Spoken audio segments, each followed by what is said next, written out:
এই যা আছে শব্দে। কি?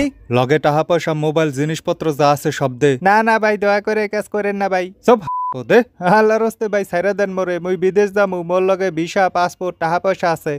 এগুলা সব লয়ে গেলে ভাই মুই ফুটপাতের ফকির হয়ে যামু। তো তুই বিদেশ যাবি, তুই এখানে কি করস? রাস্তার মধ্যে ব্যাগ বগ লয়ে বয়ে রইছস কা? কি হরমু ভাই, বরিশাল হইতে আইছি, আবার ডাহার শহরে কাউরে চিনি না, ফ্লাইট হইলো যায় ভোর 5টা বাজে। হ্যাঁ, তাহলে ভালো কোনো হোটেলে গেলি না কা?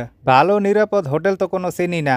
আরে এয়ারপোর্টের পাশেই তো আশকোনা বাজারে আছে ভালো হোটেল। কি হোটেল, নাম কি? হোটেল আল মুসাফির, সম্পূর্ণ সিসি ক্যামেরা দ্বারা নিয়ন্ত্রিত, 100% নিরাপদ। বিদেশ যাত্রীরা থাকতে পারবে। বিদেশ যাত্রী, হজযাত্রী, ব্যবসায়ী, চাকরিজীবী, ফ্যামিলি, ব্যাচেলর সবার জন্য থাকার সুব্যবস্থা আছে। কিন্তু মোর লগে তো মোর বউ পোলামাইয়াও আছে, হোটেলে ফ্যামিলি সহ থাকা যাইবে? হয় মেয়া, ফ্যামিলি ব্যাচেলর সবার জন্য রুম আছে। খরচ আবার বেশি নেবে না তো? না না, সুলভ মূল্যে থাকার ব্যবস্থা আছে, AC room, non AC room সবই আছে। হোটেল যদি না চিনি, হোটেলওয়ালাগো নাম্বার আছে, হে নাম্বারে ফোন দিলে হেরাইয়া গাড়িতে করে তোরে লয়ে যাইবে, আবার গাড়িতে করে নিয়ে এয়ারপোর্টে পৌঁছাই দেবে। বাহ, ভালো তো, ভিআইপি সার্ভিস। হয়। তো এখন টাকা পয়সা মোবাইল যা আছে সব বার কর।